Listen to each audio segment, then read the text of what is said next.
keseluruhan pertandingan Serie A di Giornata ini buruk secara wasit buruk sekali, buruk. Kalau yang dari Roma apa? Dari Roma. Korea main ya, Korea ya? Korea itu dia ngapain si Inzaghi masukin Korea, kenapa punya ada Taremi, ada Arnautovic, tapi ya gue pikir positifnya Arnautovic habis main timnas, apalagi Taremi dari Iran ya, lebih jauh ini, jadi si Korea doang yang emang available dari yang gabut kemana-mana. Gabut. Betul. Halo Tifosi, welcome to Pinball, Opini Football. Sebuah konten olahraga yang akan membahas sepak bola khususnya Serie A Italia. Senang sekali bisa ketemu lagi dengan teman-teman Tifosi. Saya di sini tidak sendiri. Saya sudah bersama pundit-pundit kesayangan kalian semua. Seperti biasa, ada Bapak Riri Rinaldi. Halo guys. Dan ada seorang pelatih berkeluarga negaraan Zimbabwe yang baru saja berulang tahun beberapa hari yang lalu. Ada Coach Rangga. Siapa dulu? Buonanotte. Oke, teman-teman. Giornata 8 sudah bermain dan kita akan melakukan rekap hasil pertandingan-pertandingan yang telah bermain di Giornata 8. Tapi sebelumnya, gue mau mengingatkan juga kepada teman-teman Tifosi, kita udah ada grup community. Silakan bergabung. Buat teman-teman yang belum bergabung, kita bisa membahas di sana, berdiskusi, berceng-cengan. Tapi ingat ya, walaupun ceng-cengan, tetap menjaga norma-norma sopan santun. Dan juga kita udah ada link Saweria, kalau teman-teman mau kasih nih sawer nih buat kita beli gorengan nih, kita cuma bisa beli dikit doang nih, gitu kan. Dan juga bisa ngebobol-bobol studio yang lain-lain. Silakan kirim Saweria sebanyak-banyaknya. Dan yang paling penting teman-teman, jangan lupa subscribe dan juga nyalain loncengnya biar nggak ketinggalan episode-episode kita yang lain-lain. Oke, sebelum gue mulai pembahasan, gue akan bahas dulu Saweria League kita. Ini ada Inter masih posisi teratas, disusul oleh Napoli yang fansnya sepertinya tidak begitu banyak tapi sangat royal. Lalu disusul oleh AC Milan. Udah tipis nih sama Milan nih. Iya. Mana? Beda 26.000. Ya, kejar 26.000 sekian lah. Terus ada Parma, ini satu-satunya donatur kita ya, Parma ya, ada ya. Yang utama itu Bang siapa? Hartono. Pak Hartono. Lalu ada Juventus nih, Juventini dan juga para Romanisti. Saya akan membacakan dulu ini penyumbang terbanyak kita nih, yang cukup rutin memberikan saweran dan dukungannya tentunya. Terima kasih kepada Bang Arnold Schwardiningrat. Thank you Bang Arnold. Bang Arnold bilang baru kembali dari tempat terpencil yang susah sinyal. Alhamdulillah telah kembali. Dari mana tuh? Mohon doanya untuk kemudahan dan kelancaran saya. Amin. Semoga apa yang lagi diusahakan oleh Bang Arnold itu dilancarkan ya, kawan-kawan ya. Konsen aja soalnya kemarin dia absen beberapa kali. Sama juga emang jarang komen juga sih di grup ya. Iya. Di grup juga jarang lagi komen. susah sinyal, kayaknya lagi keluar angkasa Bang. Tapi dimanapun berada, semoga masih tetap bisa nonton Inter ya. Iya. Semoga. Betul. Nah, ini ada papan klasmen teman-teman dari Giornata 8 yang sudah bermain, tim-tim yang sudah bermain. Kita tag itu hanya menyisakan satu pertandingan ya. Itu Monza melawan Verona, kita jadi belum bisa membahas juga karena memang kita tag ketika dua tim ini belum bermain.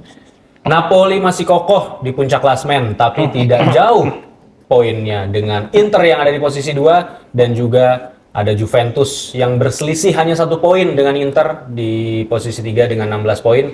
Lalu disusul oleh tetangganya Inter yang cukup beruntung di Giornata 8 kali ini meraih kemenangan melawan Udinese 1-0 dengan 14 poin. Lalu ada Fiorentina yang membabi buta di Giornata 8 menghancur leburkan Lecce dengan skor 6-0. Ya. Oke, langsung aja masuk ke pembahasan teman-teman ya. Ini kita mulai dulu dengan Venezia melawan Atalanta. Timnya Bang Jai sayangnya belum bisa meraih hasil positif. Porak-poranda di tangan Atalanta dengan dari gol Pasalic dan Retegui. Mungkin langsung aja, Coach, gimana Coach tanggapannya ini Venezia melawan Atalanta? Kemarin kita udah memprediksi bahwa akan hancur ya, tapi kurang hancur sih sebenarnya. Tapi yang bukan Bang J-nya sih yang menurut gua jadi lini paling, gua sambil buka line up ya biar gua nggak lupa. Yang paling buruk, biarpun kembali lagi ya di rating google.com ini memang Indopret ini terlalu tidak masuk akal ya. JHS rating 4,7 dari masa iya Caviglia ratingnya di bawah JHS, itu aja sudah tidak masuk akal ya. Tapi secara pertandingan menurut gue memang banyak banget gue sama Aldi udah ngobrol dan udah setuju bahwa memang pemain atau rosternya, roster tuh basket banget ya sih. Rosternya Venezia tuh memang gak layak di Serie A sih. Menurut gue ya, banyak ketimpangan antara pemain utama, pemain cadangan, dan even pemain utamanya pun belum tentu bisa bersaing dengan tim-tim papan tengah ke bawahnya Serie A sih. Buat gue salah satu gapnya di situ, dan di sisi lain Retegui kembali lagi bikin gol lagi. Ini berarti gol ke-8 ya musim ini ya. Top skor sementara, dan feeling gue kayaknya dia bakal berpacu di 3 besar top skor ya. Kalau misalkan gak cedera, harusnya itu hal yang gak mungkin. Tapi di luar itu pertandingan ya menurut gue sih nggak yang jomplang banget, satu sisi doang. Tapi Venezianya aja sih yang menurut gue nggak terlalu bisa, atau lebih tepatnya nggak dapat peluang-peluang yang menarik. Jadinya nggak bisa ngebuka atau nggak bisa keluar dari cengkramannya Atalanta sih sampai akhir babak berakhir. Lo setuju di dengan statement coach? Iya, gue setuju walaupun gue cuma nonton mini match-nya, tapi terlihat jelas emang perbedaan level permainan dari Atalanta sama Venezia sih. Venezia bukan tanpa peluang. Venezia itu masih ada big chance satu yang sayang banget. Gue lupa siapa tuh namanya. Oristanio ya, pemain Inter. Pokoknya tendangannya bagus, tapi agak tinggi. Itu satu lagi ada, gue lupa yang ditepis juga. Tapi ya jelas yang jadi faktor utamanya adalah pertahanan kemarin. Pertahanannya gol Pasalic itu kayaknya bola rebound gitu ya. Bola rebound tuh bukan Retegui, bukan deh? Retegui. Gue lupa. Iya, pokoknya salah satu di gol itu bola rebound. Jadi salah antisipasi pemain belakang gitu, dia koordinasinya. Yang salah antisipasi mah ada nanti gue jelasin yang salah antisipasi. Oke, lanjut ke pertandingan Juventus melawan Lazio. Lazio bermain dengan 10 pemain yang di kartu merah ya, Alessio Romagnoli di menit 24, dan Juventus berhasil memanfaatkan kecerobohan pemain belakang Lazio dan mendapatkan own goal. Apakah itu kecerobohan, coach? Not fair. Nggak, menurut gue. Gimana not fair gimana nih? Ini seru nih. Pokoknya in general di depan gue langsung ngomong bahwa penaltinya Napoli itu menurut gue nggak penalti. Beda itu, ini. Diam dulu. Sebelum orang lu mah bilang tim lu menang lu kagak mau kritik. Nah, dengerin dulu. Napoli, nanti kita bahas di belakang ya. Napoli itu nggak layak dapat penalti. Dan keseluruhan pertandingan Serie A di Giornata ini buruk secara wasit buruk sekali, buruk. Lo tahu Gelaran AFC. Iya. Ya mungkin kalian nggak nonton Lecce lawan Fiorentina, tapi kebetulan gue nonton, dan itu kartu merahnya aja lo, itu menurut gue nggak kartu merah, itu harusnya kartu kuning. Beda dengan kondisi ketika Romagnoli kena kartu merah, ketika Reinders kena kartu merah, itu dia last man standing. Maupun intensional maupun tidak intensional, itu pasti merah, udah pasti. Mau light touch atau enggak. Sementara di sisi Lecce itu ada 2 pemainnya dia. Ada 2 pemain di depan, sementara Jallo itu ada di belakang. Itu kartu merah langsung. Itu menurut gue juga, itu aneh. Harusnya tetap kalah memang Lecce, tapi menurut gue nggak sampai 6-0 juga. Itu ngejatuhin mental banget lah ketika kartu merah itu. Dan ini pun juga terjadi ketika pertandingan lawan Lazio dan juga Juventus. Bukan karena kartu merahnya dari Romagnoli, itu fine. Itu gue nggak mendina itu. Pukulannya mas-mas di belakang ini, Douglas Luiz itu pure merah itu. 2 pertandingan atau 3 pertandingan, karena itu intensional, nggak ada. Tapi ke belakang ya, ke sini? Iya, tapi menurut gue mau light, mau enggak, itu minimal 3 pertandingan. Suarez aja ngegigit. Suarez kagak ngegigit, kagak sengaja, sengaja aja 5 pertandingan sampai 10 pertandingan di Premier League. Menurut gue ini harus ada ketegasan di sisi FIGC sih. Itu nggak dicek sama sekali emang ya? Setahu gue enggak.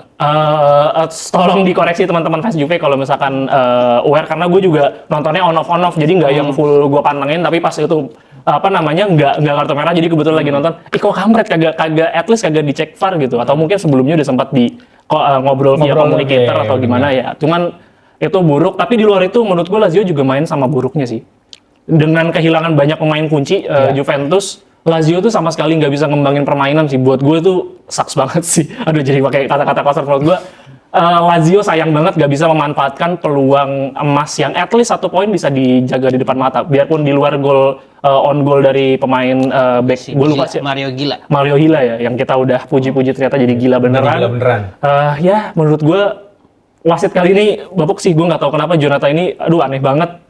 Tapi di luar itu Juve, gue membuktikan bahwa gue salah di pertandingan itu. Weah bermain cukup impresif sih. Gue kira tidak adanya beberapa pemain sayap kunci, Weah bakal kualitasnya bakal menurun tajam. Ternyata enggak, Weahnya juga cukup oke sih. Iya, tapi gue nyorotin juga sih Lazio-nya tuh yang emang, padahal di pertandingan sebelum international break, Lazio tuh emang anginnya lagi bagus banget gitu kan. Iya. Dan gua rasa pemilihan pemainnya juga tepat, pergantiannya tepat ya. Tapi di pertandingan kali ini kayak nggak kelihatan sama sekali gitu. Mungkin efek Juventus yang cukup menekan, jadi Lazio-nya juga udah salah antisipasi permainan dari awal, jadi susah berkembang juga gitu. Juve-nya yang udah terlalu ini juga sih menurut gue, udah terlalu menekan, dan beberapa pemain individualistis benar itu impresif tampilnya. Ya, makanya gue di episode preview kemarin sebenarnya gue menilai ya Lazio bagus, cuman ya ini ujian buat Lazio. Kalau Lazio bisa bagus juga lawan Juventus, gue rasa bisa jadi kontender di 4 besar. Tapi sayangnya kemarin, berkaca dari pertandingan kemarin ya Lazio ternyata masih belum bisa tuh. Ya terlepas dari kartu merah di awal-awal lah. Tapi kayaknya kalaupun nggak ada kartu merah ya, tapi tetap gitu-gitu aja. Seenggaknya jelek banget. Tetap bisa seri ya, kayak prediksi gue di awal mungkin ya. Atau mungkin memang mengincar seri dari awal itu sih menurut gue juga. Mungkin. Jeleknya dari jeleknya Baroni itu maksud gue, lu tuh punya kualitas pemain yang impresif gitu. Sayang banget kalau lu ujung-ujungnya cuma bermain. Memang di 20 menit awal juga mainnya nggak yang coba ngedobrak banget, kena kartu merah lebih hancur-hancuran lagi ke belakang. Tapi dari sini terlihat kembali setelah musim lalu sempat hilang si Provedel, maksudnya bukan hilang sih, maksudnya sempat menurun, tapi di pertandingan ini kelihatan lagi nih kualitas Provedel ya. Kualitas Provedel ya. Gua ngelihat di sini ratingnya dia lumayan gede, 7,5. Banyak save ya di kemarin. Banyak saves-nya. Oke. Dan Kalulu menjadi pemain Kalulu, anjir, Kalulu dia jadi pemain yang inian apa? Distance covernya nomor 1 di Eropa.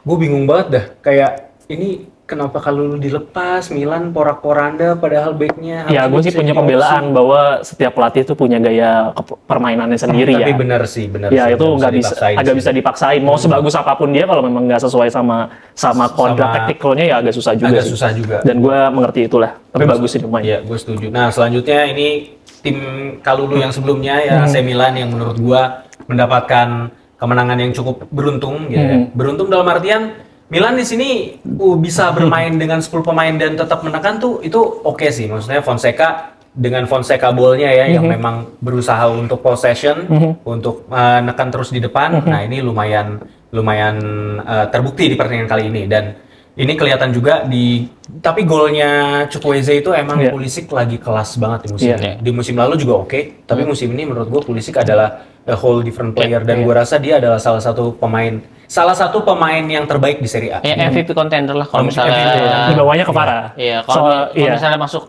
3 besar MVP contender. Iya, gue rasa karena emang Pulisic kelasnya musim ini gila sih. Kelasnya luar biasa. Dia bukan tipikal pemain yang emang gocak-gocek kayak Leao gitu, tapi emang keberadaan di lapangan itu tuh dengan pergerakan off the ball-nya ketika dia first touch megang bola itu pengambilan keputusannya lebih matang sih. Dan itu kelihatan ketika dia dapat bola dia langsung dorong lagi.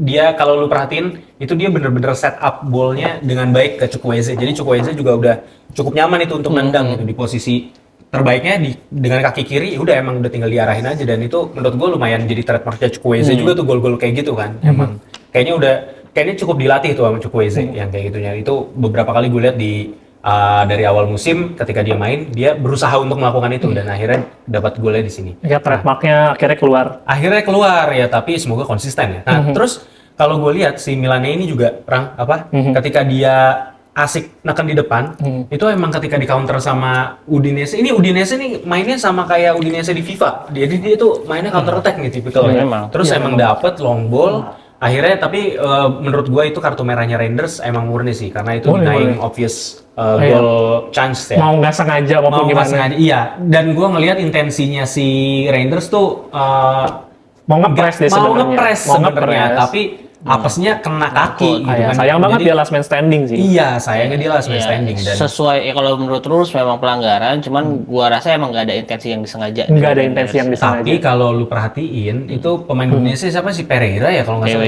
di sliding. Kalau nggak salah Pereira. Kalau nggak salah si Pereira, koreksi ya teman-temannya, gua agak lupa. Itu emang dia juga pinter juga sih untuk dia sadar gitu bahwa ya udah nih gua bisa dapat keuntungan dari sini, ya udah dia jatuh di situ. Tapi sisanya Milan berhasil neken di babak kedua juga lumayan neken. Sayangnya ada kesempatan yang cukup baik itu kalau gue lihat dari tendangan Pulisic yang jadi bola rebound, sayangnya nggak bisa dimanfaatkan sama Tammy Abraham. Dan akhirnya Tammy Abraham itu bahunya ketarik itu, gua ngelihatnya agak ya kenapa lagi nih bocah gitu kan, masa Pura-pura cedera biar nggak malu kalau kata fans Iya, Milan. bisa jadi kayak Diego Lopez Iya. waktu itu yang dia lakukan ketololan terus pura-pura cedera. Terus ya udah terakhir yang emang jadi notable things gua rasa itu adalah denial golnya si Udinese ya di menit 2 kali kan ya?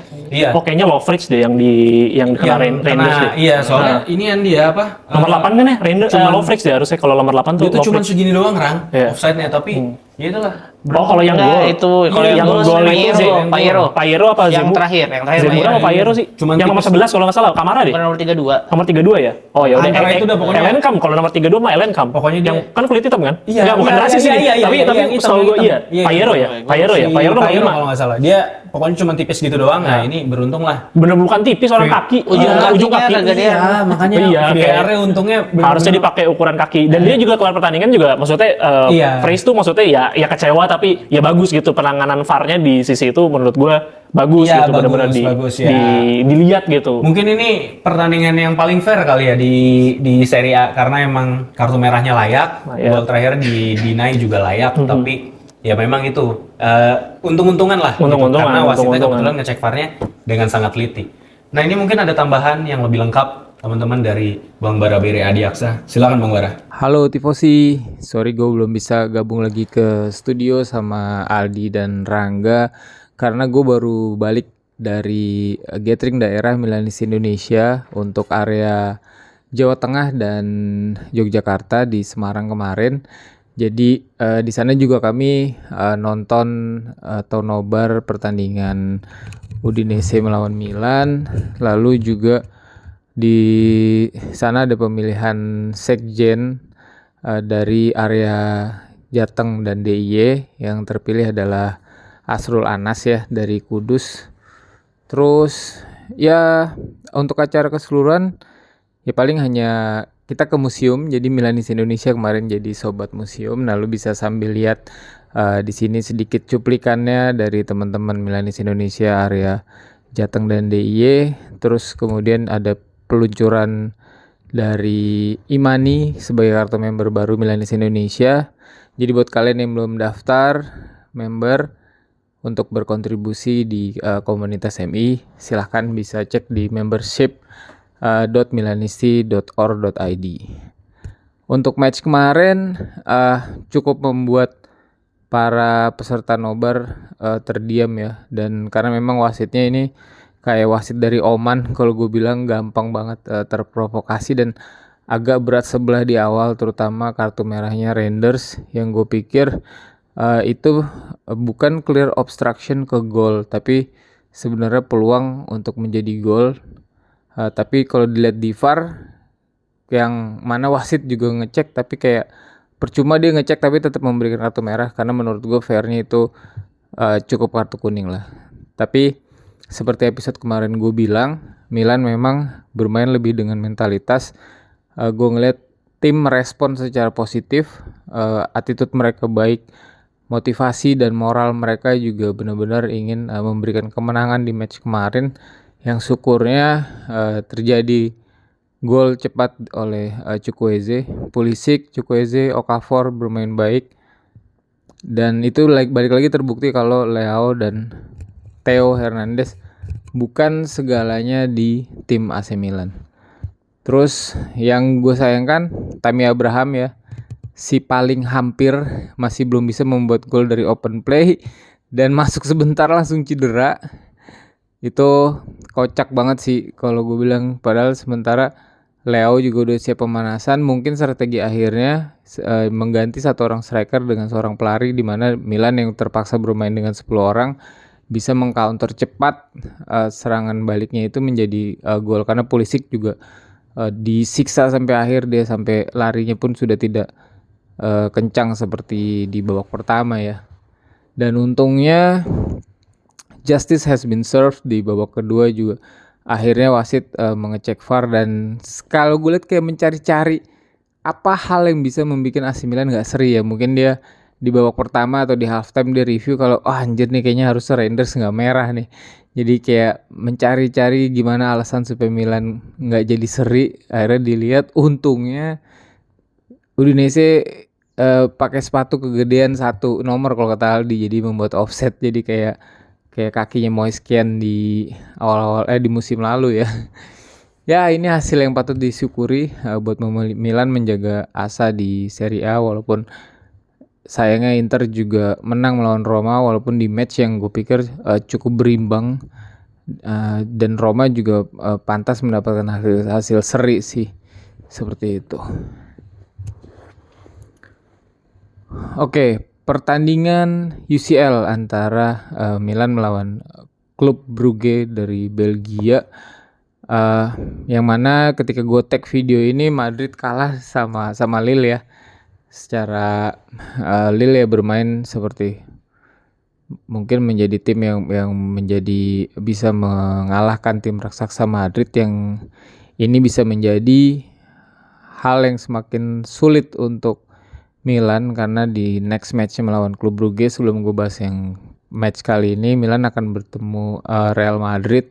Sementara klub Brugge ini salah satu dari 2 tim yang harusnya Milan bisa menang, karena ini kalau kemarin di Serie A melawan Udinese menjadi partai yang menentukan bagi Milan di Serie A, dan juga sekarang melawan klub Brugge ini penentuan Milan di Liga Champions, tim yang mempunyai histori yang sangat bagus sebagai tim masa lalu ya, kalau lu pada suka ngecengin Milan.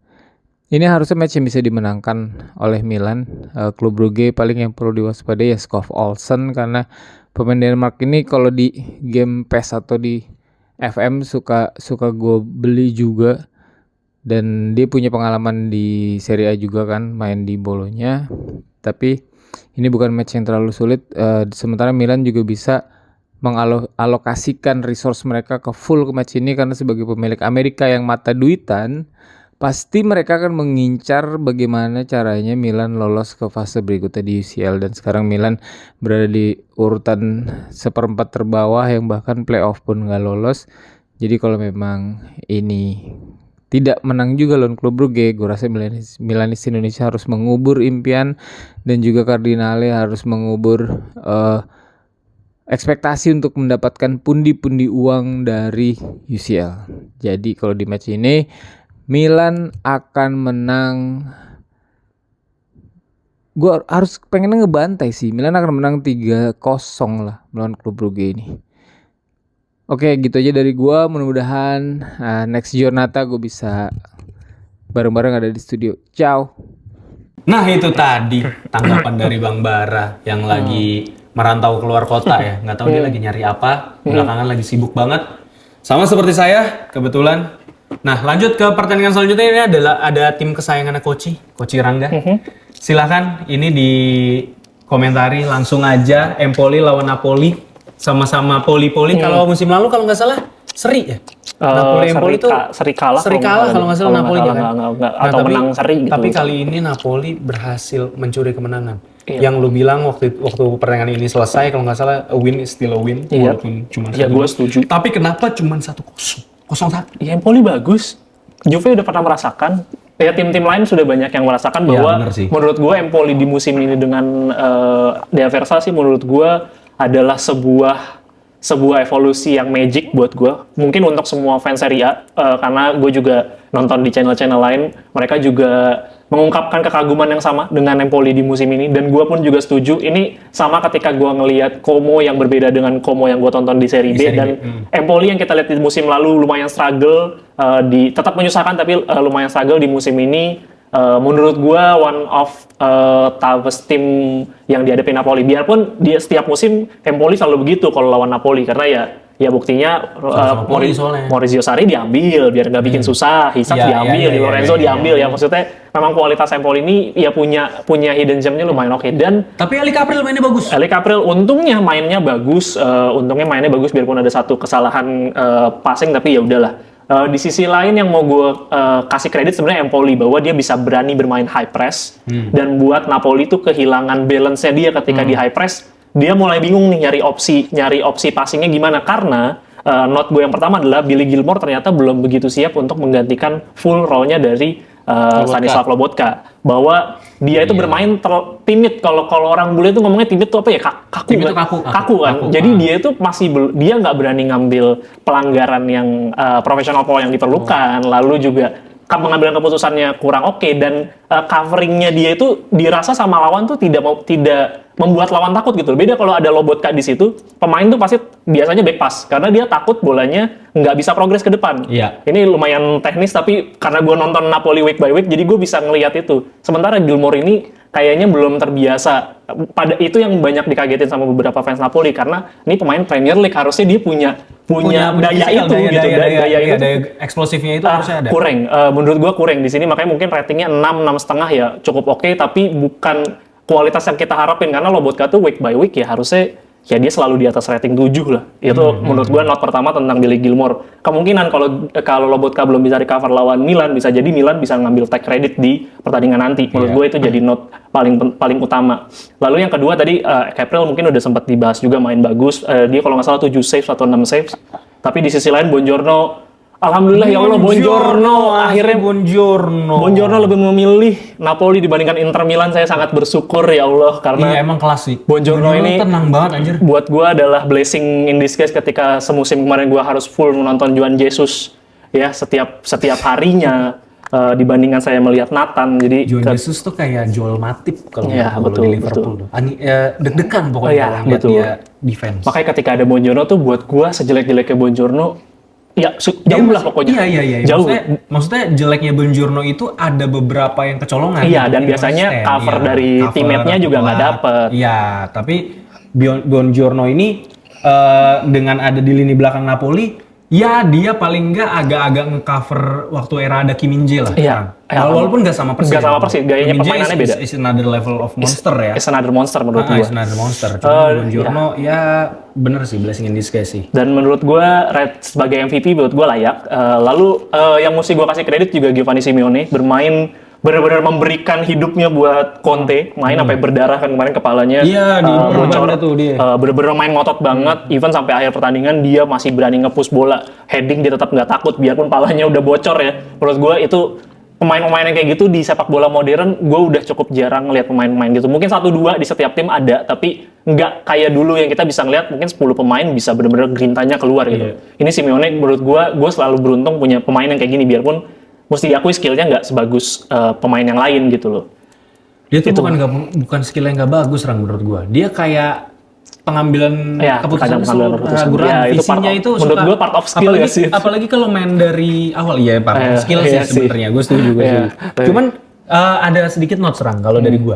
Amir Rahmani sebenarnya jadi pemain yang berbeda ketika dapat pairing yang berbeda. Betul. Karena Amir Rahmani ini bukan wajah baru di Napoli, dan sebelumnya dia kan Kim Min-jae juga ada. Dia cukup beda-beda. Jadi sebelum Rahmani itu dia masih dapetin Koulibaly. Dapetin Kim Min-jae, dapetin mas ini, jangan kita sebut namanya nanti kayak Voldemort, lalu terakhir dapat Buongiorno, dan setiap dapat pairingan yang bagus, dia juga berevolusi jadi pemain yang lebih baik. Gitu. Iya, karena Rahmani itu kalau misalnya harus nge-cover abis-abisan posisi Juan Jesus nggak bisa. Dia bukan pemain yang cepet. Ya. Maksudnya dia nggak punya speed kayak Tomori gitu kalau gua bandingin kalau dia bukan pemain yang mewah dengan punya kemampuan sana sini, tapi dia sebenarnya punya kedewasaan dan punya menurut gua mentalnya dia bagus lah menurut gua ya. Tapi don't know lah. Sama yang tadi gua mau nekenin lagi bahwa kemarin itu gua sih nggak terlalu setuju dengan keputusan penalti. Ya biarpun menang tetap menang, tapi gua nggak happy. Menurut gue itu harusnya seri. Kemarin pun juga banyak peluang Empoli yang sayang nggak bisa dikonversi jadi gol. Dulu penalti diapain sih? Ya biasa, kotak penalti, Politano. Politano. Ya, as usual. Tapi Politano. Iya makanya, karena saya tidak suka Politano, makanya saya jadi kesel gitu. Tapi dia ada lambang plus merah nih di sini. Cedera dia. Cedera, ya, kayak 2 tahun kalau nggak salah. Iya. Saatnya David Neres di pertandingan Lukaku juga selanjutnya. cedera ya? Starter. Enggak, mainnya jelek. Kecapean. Enggak, mainnya jelek. Lebih ke dia itu nggak main bagus aja sih pertandingan kemarin. Ya udah itu aja intinya. Pada intinya Empoli bermain bagus. Gua congrats untuk Empoli. Gua berharap di Aversa bahwa Empoli di papan tengah lah ya, tulis kasih pembuktian lagi di musim berikutnya lagi ya. Dan ini menurut gua di Aversa. Bukan Daviden itu ya? Di Aversa, gua nonton. Davide Nicola sama Cagliari, Pak. Cagliari. Kita juga salah kemarin kita ngomongin Davide Nicola. Banyak salahnya kita Jonathan kemarin, banyak bongongnya. Tapi ya intinya Itu sih, gue ngomong itu Napoli ugly win menurut gue, tapi ugly win dibutuhin kadang sama tim-tim yang lagi Kan mencoba menjuarai kompetisi Iya, ya. Menurut gue win still a win. Ya. Sama terakhir di video saya nonton live kebetulan. Terus kemarin sempat ditanya, siapakah kira-kira pemain, ada komentator, siapakah kira-kira pemain yang layak untuk menggantikan Billy Gilmore, kata dia. Oh, saya lihat di sini ada David Neres, lalu Cyril Ngonge, kata dia. Kan posisinya nggak di sono. Ya, udah. Pakai berarti kita tahu kualitas. Kita tahu yang kualitas. nonton lah Pak, minimal dibaca gitu rosternya gitu loh. Iya. Line up-nya dibaca. Tapi Line up, emang lagi roster. Indonesia, Iya, maaf. lagi pas Ini itu pakai bahasa Indonesia. Pas Iya, break. dan itu Apa? pas break. Pas break sebelum pas break kan Gilmore kan kurang oke, terus bilang, "Oke, ini siapa pemain yang kira-kira bisa menggantikan?" Harusnya bilang nggak ada aja dong. Dia biasa nonton Liga Belanda. Ya atau mungkin di lebih Liga ngerti kali. Jerman gitu ya, mungkin Lebih ngerti ya. Maaf ya. Iya, jangan dijelek-jelekin lu Iya. sembarangan gitu. Soalnya saya kesel nonton sampai saya maki-maki Tapi sendiri. gue ngerti sih, maksudnya emang nyebelin sih. Nyebelin. Maksudnya komentar-komentar yang agak kurang baca ya. Maksudnya kan Betul. itu sebenarnya bisa dibaca posisinya apa ya. Betul, gitu sama kan. kayak nonton Madrid Napoli. Meret suruh diganti Conte. Nah, pertandingan selanjutnya nih Rang, nih saatnya gua sama Aldi. Mungkin Aldi yang akan Siap. panjang kayak lu tadi ya. Boleh dong, gas dong. Oke, jadi buat gua pribadi teman-teman, saya juga mulai menyukai Roma seperti yang sudah saya katakan di musim sebelumnya. Tapi ini tetap painful untuk saya tonton karena saya harus terpaksa menonton Inter yang di awal-awal bermain sangat luar biasa menurut gua. Karena ada beberapa kesempatan dari Mkhitaryan tendangan jarak jauh, bagus. Thuram juga berani. Nah, maksud gua hal-hal kayak gitu loh yang bikin, maksudnya kan gue nonton Inter itu kan sebagai lawannya Inter kan, jadi kan kayak ada ya pakai hati gitulah ceritanya kan, gue nonton kayak anjing ya emang Inter sih adalah tim yang another level lah ya di kompetisi ini gitu kan. Tapi gini teman-teman, mungkin nih kemarin kan gue ngirim video tuh, gue ngebahas Roma itu bakalan bermain lebih banyak berlari di pertandingan kali ini. Mungkin lu setuju ya dia, di babak pertama itu kelihatan banget Roma banyak banget lari-larian dan berusaha untuk manfaatin peluang dari transisi. Gue masih bisa bilang kayak gitu. Walaupun Internya juga pinter di. Inter tuh nggak kepancing sama gaya permainannya Roma yang mau dicepet-cepetin gitu. Jadi ini gue nggak tahu Inter kayak gimana ya. Mungkin dia emang udah kayaknya ini Inzaghi juga cukup jeli gitu untuk memberikan instruksi ke pemain-pemainnya. Jadi ketika Romanya bermain bakbuk, Inter juga ngebalesnya. Tapi mereka tetap ada stay di posisinya gitu loh. Jadi banyak banget kesempatannya Roma itu untuk mencoba dari transisi, tapi Internya tuh udah rapet gitu. Itu kalau nggak salah berjalan sampai menit 30-40-an gitu kan. Nah terus ya di sini gue juga ngelihat Dovbyk mungkin masih belum fit banget ya. Jadi dia kalau gue lihat mainnya masih lebih banyak asal gerak gitu loh, bukan yang tajam pakai sense-nya dia seperti biasa. Habis itu Kone menurut gue mainnya lumayan di sini untuk jadi breaker dan box to box ya. Jadi ball winning dan box to box dalam waktu yang bersamaan. Iya, tapi anehnya malah Capek ditarik. banget. Itu menurut gua salah tuh, tarik Kone malah ganti Pisili. Iya, itu ganti Pisili Belum siap, belum siap. Nah, tapi lo mungkin denger gak komentar gue di pertandingan yang di previewnya? Gue bilang kuncinya tuh ada di Pellegrini. Gini, kuncinya di Pellegrini tuh bukan berarti Pellegrini adalah pemain yang jadi pembeda ya, tapi dia kayak dikasih kepercayaan lebih sama Ivan Juric gitu loh. Jadi sebenarnya Pellegrini dengan ngototnya dia itu bisa ngeganggu juga kan alur bola yang ada di defensive midfieldnya si Inter gitu kan. Tapi Kan dia udah ngomong juga kan Ivan Juric bahwa Pellegrini Iya. ini pemain yang ya tinggal lo lihat aja ntar pas dia jadi gitu kan ngomong. iya. Kapan jadinya? Tapi gitu ketika lu udah nyerang, ya udah Pellegrini juga sering banget terlalu maju kalau menurut gue. Dia nggak mau yang kayak agak turun untuk jadi konektor dulu gitu loh orang. Jadi dia udah buru-buru masuk ke kotak penalti. Gue nggak tahu itu instruksi atau nalurinya dia gitu kan. Gue rasa sih itu nalurinya dia tuh gitu. Dybala juga di pertandingan ini gue ngeliatnya jadi agak nabrak-nabrak gitu sama si Pellegrini. Pellegrini yang mau maju langsung nusuk ke tengah, Dybalanya agak minggir gini. Jadi nggak ada yang di sininya gitu. Iya, ruang ada yang kosong. Nggak ada ruang yang ada di apa tuh yang kotak begininya tuh di lapangan gitu kan. Corner edge-nya. Iya, di corner edge itu. Nah, terus ya mungkin gue nambahin lagi sedikit di babak kedua itu emang nggak ada mungkin ada kesalahan individu yang dilakukan sama siapa sih Zalewski yang tiba-tiba jatuh. Habis itu Pratesi jemput bola. habis itu disambut sama itu yang lari si Di Marco kiri, Di Marco belakangnya si Oke. Lautaro. Habis itu dioper, di umpan panjang, habis itu dioper ke Lautaro langsung golin. Capek banget nontonnya. Tapi kalau Tapi gimana nih? kalau Lu ngeliatnya- menurut gue sih Inter baik, ya oke lah untuk defense memang cukup rapi dan alhamdulillah tidak kebobolan di pertandingan ini. Jadi baru clean sheet Sommer main baik, Spiller juga main baik menurut gua. Dua kipernya sama-sama bermain Spiller baik. main Sayangnya bagus. itu tadi emang nggak bisa ditahan juga lah itu. Apes aja itu. Itu bolanya jatuh ke kaki Lautaro aja itu. Iya, itu juga deflection dari Dybala. Iya. Ya, terus menurut gue sih ya oke, tadi lu juga ngasih insight berarti emang Roma di awal benar Inter bisa sudah dewasa lah untuk menghadapi gaya bermain Roma gitu. Secara defensif, tapi secara ofensif gue bilang jelek banget. Nah, Inter mainnya di pertandingan kemarin. Begitupun Roma. Iya. Maksudnya ya Ivan Juric strateginya cukup ampuh lah. Ampuh, cuman sayangnya ya memang offense-nya mereka jelek. Nggak kayak ketika Inter lawan Milan. Milan bisa mematikan jalannya bola, Roma pun bisa. Kalau kalian lihat si Dovbyk itu memang pas offense nggak terlalu ini, cuman pas defense dia nggak terlalu juga, tapi ngeganggu aja tuh. Acerbi diikutin terus. Acerbi itu kan harusnya di tengah, dia ke depan, si Dovbyk juga ikut man to man ke belakang, ikutin dia. Benar, Jadi benar. memang buat ngancurin jalur bolanya Inter aja. Jadi terpaksa si Sommer main long ball dan Inter long ballnya kemarin receivernya Thuram sama Lautaro nggak cukup bagus dalam nerima bola atas dan bolanya ya hilang. Jadi dalam build up sangat jelek. Maksudnya jeleknya di standar Inter ya. Maksudnya gue bilang jelek tuh. Maksudnya ya nggak Inter banget lah kemarin itu, nggak build up-nya. Inter nggak gitu lah mainnya. Iya, hancur-hancuran menurut gue. Terus yang setelah Hakan lah ya, intinya kemarin ditarik. Ya tadi di awal-awal memang bagus, ada beberapa peluang Mkhitaryan, Thuram, tapi setelah Hakan ditarik Barella jadi pivot, jadi DLP, terus rotasi di kanan ya berkurang lah, jadi kekuatan lini tengahnya berkurang. Tapi ada satu momen yang jadi pembeda kayaknya di yang mana? Yang ini Bastoni ngegocek Dybala. Iya. Coba gue ngeliatnya kayak Dybalanya yang kayak Dybalanya udah males emang. Iya udah males. Tapi gue juga mau apresiasi Dybala juga. Di situ tuh jadi ini kena mental Dybala. Nggak, tapi gue apresiasi Dybala loh. Karena dia dari awal pertandingan dia ikut mundur terus. Iya. Sumpah, Itu bukan Dybala banget sebenarnya. Iya, Di Marco itu ada punya peluang yang keberapa gitu. Pokoknya kalau nggak ada Dybala itu bisa jadi gol Di Marco gitu. Jadi emang Dybala di instruksi oleh Juric ini dia mau gitu. Ya mungkin waktu zaman Mourinho sebenarnya juga kayak gitu, cuman kadang-kadang dia nggak mau. Tapi ya ini mungkin baru awal-awal juga kali ya. Mungkin. Seperti apa. Tapi gue apresiasi Dybala. Tapi ya balik lagi kalau ke Internya kemarin bukan Inter banget sebenarnya secara build up.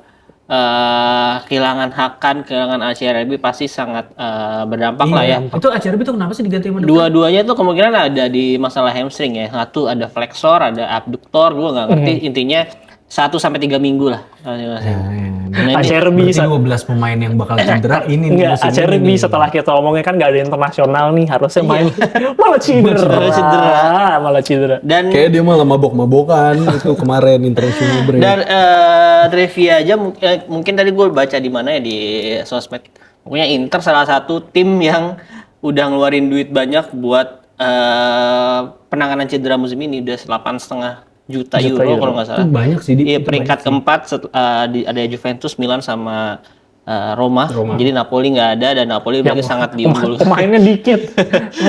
Enggak, terus Napoli nggak main di banyak kompetisi, Rang. Ya kan kalau pemainnya pergi main National League mah cedera juga. Ya, ini sebenarnya sangat menguntungkan untuk industri yang sedang gua lakukan orang-orang cedera itu gue cedera. Tapi kelihatan banget. Tapi boleh teman-teman kalau ada yang cedera ya hubungin Aldi karena dia punya ini punya koneksi. Urut. Nah, tapi menurut gua ya di luar pertandingan kemarin itu pertandingan di abis international break itu terasa aneh gak sih? Pace-nya secara jalannya pertandingan kaku banget. Napoli juga main kelihatan kaku banget, di Inter juga sama. Inter di atas 70-an udah malas lari itu sih, seenggaknya udah ngamanin ini aja, padahal punya ada chance buat kill the game. Tapi ya nggak bisa dimanfaatin gitu. Udah ketarik semua. Udah capek banget Di Marco, udah kelihatan banget. Dan ya gue nggak tahu deh. Setelah nggak ada Hakan memang mainnya jadi lebih direct ya, karena memang tidak punya, karena nggak punya pemain yang bisa untuk nahan bola, untuk holding midfieldernya dan bisa ngatur pace-nya itu, jadinya berantakan banget sih. Secara possession juga kan akhirnya yang di awal mungkin lebih baik di setelah Hakan nggak ada tuh langsung turun banget gitu. Yang bisa bener-bener ngegantiin Hakan siapa di? Nggak ada kan? Nggak di ada. Inter. Sebenarnya Barella udah bener. Aslani. Barella udah bener. Enggak, Aslani nggak juga. ada. Cedera. Maksud gua, Aslani cedera juga kan? Barella ditaruh situ bisa. Tapi nggak ada yang ngisi posisi Barella. Iya, di- maksudnya kalau mau diurutin listnya daripada Aslani ya Barella aja. Barella aja, Gitu. iya. Tapi Fratesi juga nggak bisa ngisi Barella, Iya, jadi betul. gitu. Iya, Fratesi karena Mendingan dia kayak Zielinski nalurinya tuh. menurut Tapi Zielinski juga bukan pemain flamboyan. Zielinski itu nggak bisa lo taruh di posisi Barella. Nggak bisa ditaruh Makanya di posisi. Karena Barella berat. tuh dia bisa playmaking tapi dia kuda juga gitu Iya. kan. Menurut gue ya kalau mau bertaruh ya Zielu paling ditaruh posisinya Hakan. Cuman kayaknya kemarin dia nggak fit juga makanya. Iya, emang masih belum fit, cedera juga kalau nggak salah. Iya, Cedera juga, jadi ya itulah. Roma juga terlalu terlena banget di pertandingan kemarin ya. Iya. Dan mungkin itu ngomongin cedera lagi ada satu set momen. Set ini sedih. Bukan enggak sih, ngeselin sih sebenarnya enggak. Oh, Lebih ngeselin karena ngeselin. ya masalah cedera juga ya. Ini ya Valentin Carboni emang udah kalian udah tahu juga pasti Iya. cedera kena ACL. ACL. Marcel ngebalikin pemain itu. Gitu. Gue nggak tahu di klausul kontraknya ada apa enggak. Jadi Masih ada Greenwood, masih apa? Ada ini asuransi cedera. iya, gue nggak tahu. Pokoknya dibalikin jadinya ya ditanggung Inter lagi. Barang reject. Nambah beban aja. Beban recovery anjir. Terus tadi ngomongin wasit juga di pertandingan ini banyak banget call-call yang merugikan dua tim ya. Maksudnya di Inter Dua tim, ada, di iya, Roma betul. juga ada. Kalau di Inter salah satunya tadi yang mungkin yang Kes Thuram. Yang lead press ya, dua. Ya memang nggak last man standing. Iya, karena ada tapi- dua orang gitu. Iya, tapi pelanggaran lah harusnya itu. Tapi harusnya pelanggaran si Cristante yang pelanggaran. Kuning Satu itu lagi harusnya. si Kone atau si Mancini gue lupa deh. Kalau yang kalau nggak salah Mancini yang di sini. Cristante kan? Iya, yang di sini harusnya menurut gua nggak kena kartu. Iya. Yang di kirinya, yang ngepres, yang ngelakuin press. Iya mungkin ya penilaian wasit atau penilaian VAR itu ya karena si siapa tuh namanya yang Cristante pelanggaran, tapi dia bukan last man standing. VAR nggak bisa berbuat apa-apa karena VAR cuma bisa yang kartu merah dan itu di luar kotak penalti. Iya. Jadi VAR nggak bisa. Ya Jalo langsung merah. Bisa intervensi Karena Jalo sendirian kan. Jalo masih ya biarpun nggak ngepres masih ada dua pemain di depan. Nah iya makanya Nah, itu makanya dipertanyakan. Ya inkonsisten aja maksudnya di sini kok Betul. bisa kena pelanggaran, di sini Inkonsisten, enggak, gitu. betul. Jadi Setuju gua. Standarnya beda-beda nih Nggak jelas. wasit itu. suka wasit. Suka wasit. Kalau yang dari Roma apa? Dari Roma. Korea main ya Korea ya? Iya itu dia ngapain si Inzaghi masukin Korea Ya kenapa udah, punya ada ngisi-ngisi, Taremi ada ngisi-ngisi. Arnautovic tapi ya Talase. gue pikir positifnya Arnautovic habis main timnas apalagi Iya, Taremi Austria. dari Iran ya Iya. lebih jauh ini jadi si Korea doang yang emang available dari Yang gabut. kemana-mana. Gabut. Dan setelah itu ya Inter masukin Korea shape-nya jadi agak berubah ketika bertahan jadi kayak 3-4-2-1 lah mungkin karena si Korea sama si Fratesi jadi kayak di belakang Thuram gitu. Untuk Ya, tapi Romanya juga menurut gua di sini emang sesuai prediksi gua ya, sesuai yang gua bilang emang Juric juga nerapin strategi yang berbeda gitu, cara yang berbeda gitu, role pemainnya agak dibedain gitu. Jadi emang udah lawan Inter tuh emang salah satu caranya memberikan efek kejut. Iya betul dan yang di episode prediksi gue juga nyebut ya, ini pasti Juric bisa menyusahkan Inter dan terbukti. Inter Susah banget. sulit kemarin untuk menang dan ya tapi Inter bermain tidak bagus tapi ya sisi positifnya adalah ya Inter akhirnya bisa menahan tim untuk tidak mencetak gol di Clean sheet akhirnya. 75 menit ke Clean sheet, atas itu gitu di penting sih. 15 menit terakhir itu hal yang bagus lah kemarin. Inter pertahanannya emang matang banget sih. Karena kan not gue gitu kan. Kalau dia masih kebobolan lagi mah berat nih pengajaran Scudetto ya. Untungnya enggak. Betul. Oke, kita akan langsung masuk ke UCL teman-teman. Ini kita akan ngebahas dari yang pertama dulu. Ini ada Milan melawan klub Brugge, di mana ada pemain-pemain yang udah dinyatakan cedera itu ada Alessandro Florenzi, Davide Calabria, Ismail Benacer, dan kayaknya Tammy Abraham tuh nggak tahu tuh masih keseleo apa enggak tuh. Yang bahunya. gua perlu tanyakan kenapa Leo nggak main kemarin? Apakah karena Theo-nya nggak main gitu jadi dia nggak mau main juga? Bete kayaknya. Jujur gue belum Padahal baca. iya Belum padahal baca beritanya tuh. gua nggak tahu cedera apa nggak juga karena habis bela Portugal juga ya dia. harus. Iya, habis sebelah Portugal. Mungkin diistirahatin. Mungkin diistirahatin sih untuk ngadepin UCL-nya ini gitu ya. Cuman jujur teman-teman mungkin kalau ada yang tahu bisa dikasih komentar karena gue belum sempet baca-baca tuh beritanya kenapa. Karena gue kemarin pas nonton juga agak heran kenapa Okafor yang dimainin si Leo malah disimpan. Terus Leon juga kayak agak gelisah-gelisah gitu dia kayak pengen main. Lucu banget. Nah ini lawan klub Brugge. dari Belgia ya. Belgia. Mantan klubnya De Mantan Ketelaere. klubnya De Ketelaere. Dan gue nggak bisa bicara banyak sih soal klub Brugge. Gue juga nggak nonton Liga Belgia ya teman-teman ya. Tapi mungkin gue bisa bahas sedikit dari sisi AC Milan-nya. Gue ngelihat AC Milan di beberapa pertandingan terakhir itu udah mulai pakai pakem 4-4-2-nya ya. Sebenarnya 4-4-1-1 sih lebih tepatnya. Jadi Morata yang ditaruh jadi Belakang. second side striker gitu kan. Dan itu terbukti cukup efektif. Pergerakan-pergerakan sayapnya Milan juga lebih banyak main passing daripada dribbling dibanding sama zamannya si Pioli. Dan sebenarnya kalau untuk UCL tuh emang agak tricky sih teman-teman, karena tim yang dilawan juga pasti akan bermain habis-habisan dan mereka juga akan mencoba untuk bisa meraih kemenangan sedini mungkin untuk nabung poin gitu kan, karena ya mereka juga pengen gitu untuk bisa dapat kesempatan bisa bermain lebih banyak juga dengan ada di posisi berapa? 9 sampai 24 itu. Nah, ini adalah ini adalah pertandingan yang penting juga buat Milan untuk menjaga asa bisa lanjut ke babak selanjutnya di UCL. Cuman kalau gue pribadi ngelihatnya kalau emang Milan juga masih belum siap, dalam artian Reinders tuh ada ngomong gitu bahwa Milan ini adalah tim yang bisa nyari Scudetto kalau we stick together gitu. Nah, gue ngelihatnya Milan nih kayaknya secara tim nih masih belum rampung nih. Gue nggak tahu kenapa kayak ada aja gitu masalahnya ya. Fonseca lah ya Theo lah, gue nggak ngerti nih. Fonsecanya juga nggak mengharmonisasikan ruang ganti atau mungkin dia juga pengen ngasih tahu bahwa ya gue bosnya gitu kan. Jadi ya udah lu give me some respect gitu. Nah ini sih kalau buat gue sebagai Milanisti juga gitu teman-teman ya, gue nggak berharap banyak Milan bisa melangkah lebih jauh di UCL. Gue lebih seneng kalau Milan emang lebih bisa ngejar Scudetto aja di musim ini, bersaing di Serie A-nya. Karena buat gue di UCL ini emang tempatnya, ini hutan belantara banget gitu loh. Jadi banyak pertandingan-pertandingan yang emang lu ketemu tim-tim yang mungkin secara di atas kertas itu di bawah lu, tapi sebenarnya mereka bisa ngasih permainan yang luar biasa gitu dan intensinya tinggi. Ini yang bikin menurut gue malah bisa jadi pemain-pemain Milan banyak yang cedera dan gue jujur aja Milan nggak punya kedalaman squad yang baik sih. Nggak kayak let's say Juve gitu kan. Coba maksudnya gantinya Theo siapa?